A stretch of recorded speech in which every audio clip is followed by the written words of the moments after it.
Muy buenas noches, amados hermanos, les saludo con el gusto de siempre. Seguimos adelante con nuestra serie, la carta del apóstol Pablo a los romanos.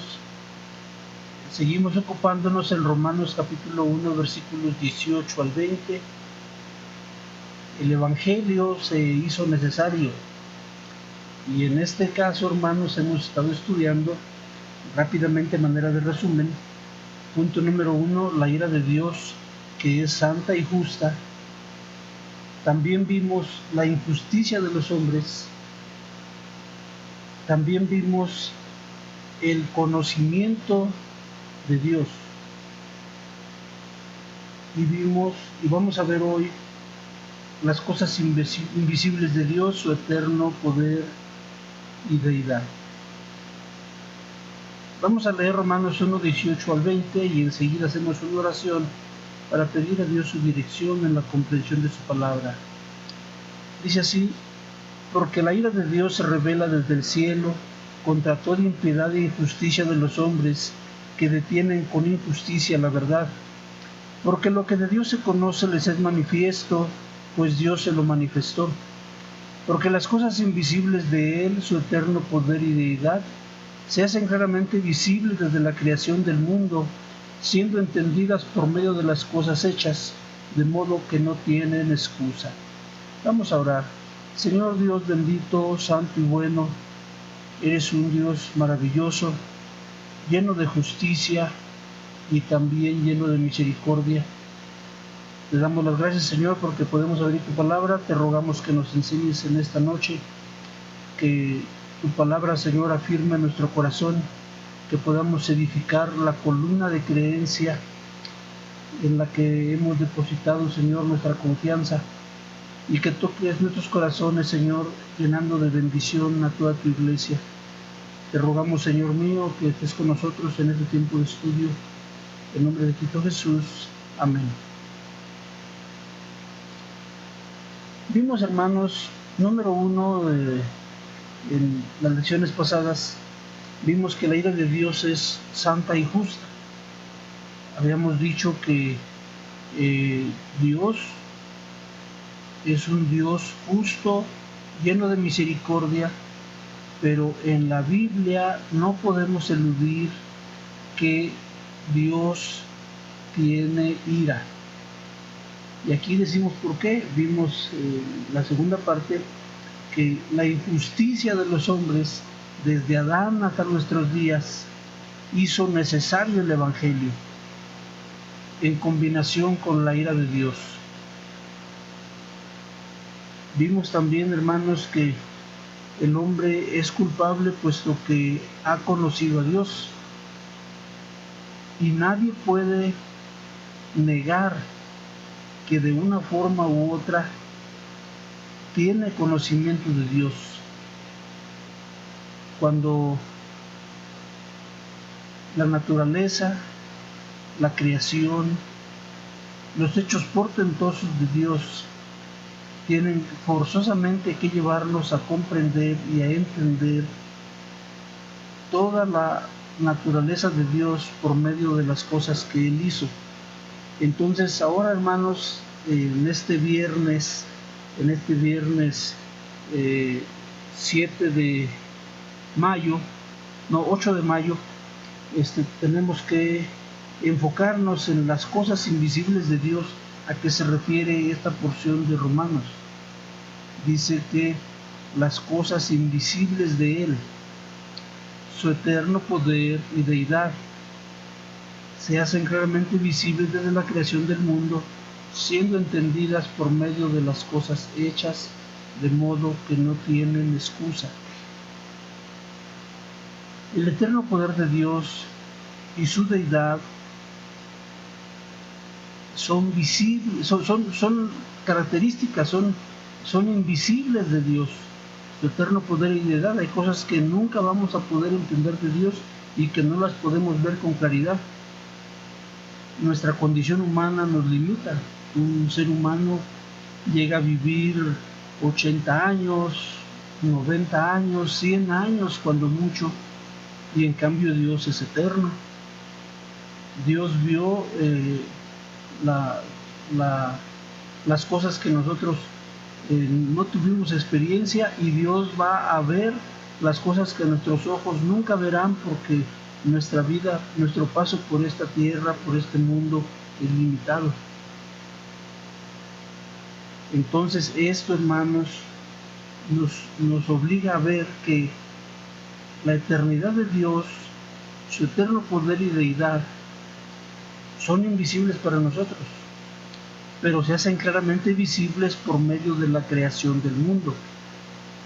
Es innegable, tenemos que concluirlo, hermanos, cuando vemos salir el sol todos los días por el mismo extremo de la tierra. Yo no creo que nunca nadie en la vida haya visto al sol salir por el poniente. Dios, cuando creó todas las cosas, puso un orden, estableció leyes en su naturaleza que no pueden ser violadas, que no pueden ser cambiadas, que no pueden ser modificadas. Dios es superior en todo y supera la comprensión humana. Vamos a ver Hechos 15, versículos 15 al 18, para ayudar en lo que estamos diciendo. Hechos 15, versículos 15 al 18. Dice así esta porción: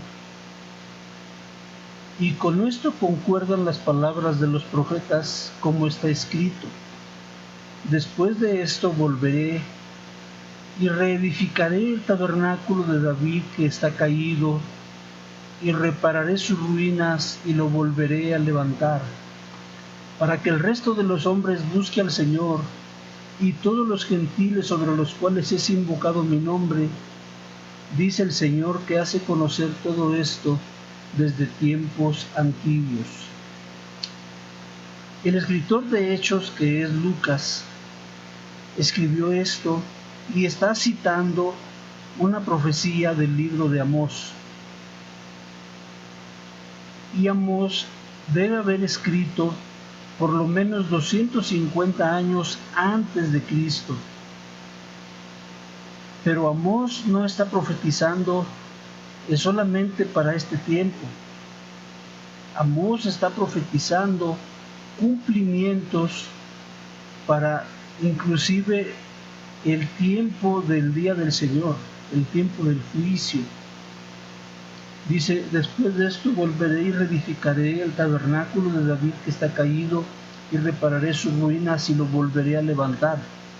Y no se refiere al templo de Salomón, no se refiere al tabernáculo hecho de manos, se refiere al templo mismo de Dios que está en los cielos, donde somos incluidos no solamente los judíos, sino también los gentiles, que es parte de lo que la carta del apóstol Pablo a los romanos está enseñando con eficacia, que los gentiles también somos herederos del reino de Dios. Esto es parte del plan de Dios, hermanos, y está trazado por su decreto desde antes.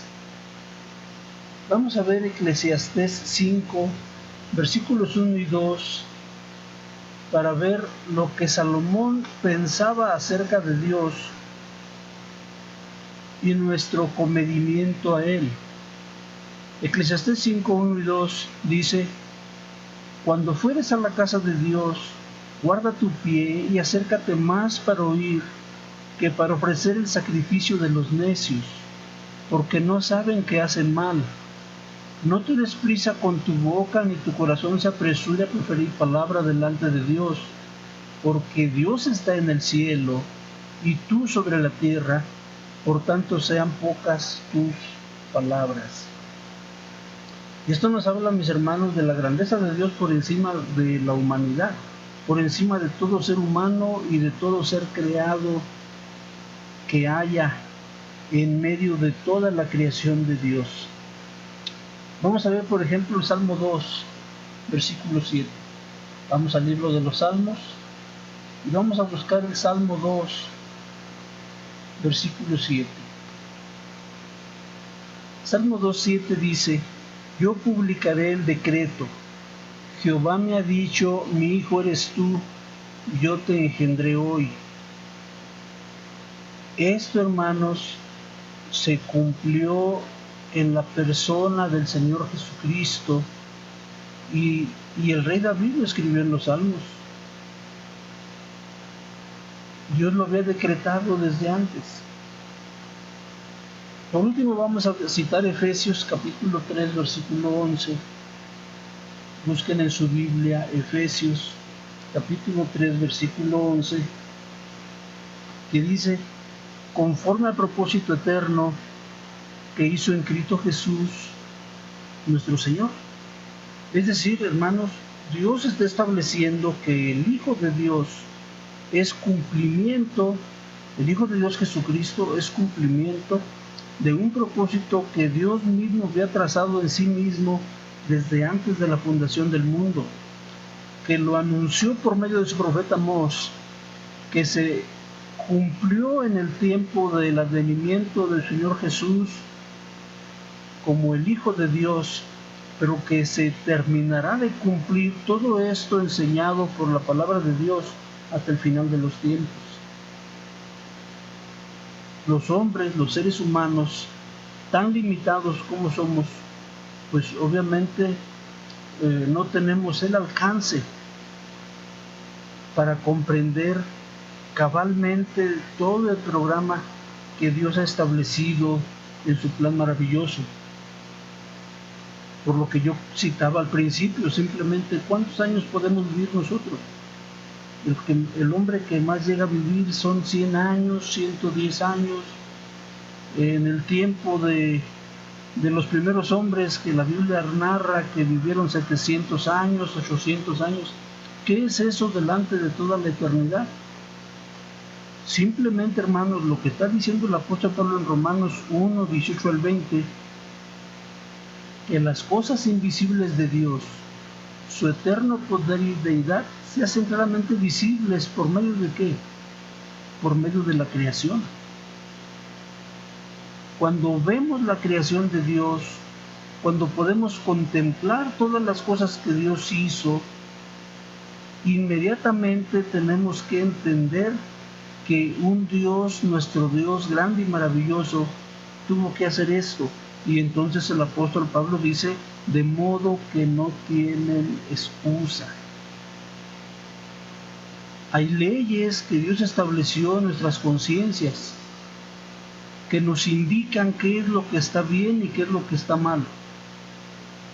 Y luego esas conciencias, nosotros mismos en nuestro caminar diario, cuando el hombre vive alejado de Dios, cauteriza esas conciencias. Pero sigue siendo esto importante de ver, que no hay excusa delante de Dios. La ira de Dios es justa y santa. La injusticia de los hombres está afrentando la justicia y la santidad de Dios, y eso nos lleva a la necesidad del Evangelio que Dios ya había trazado desde antes para nosotros en su plan maravilloso, y que ahora se cumple tal como lo anunciaron las Escrituras por medio de los profetas hasta nuestros días.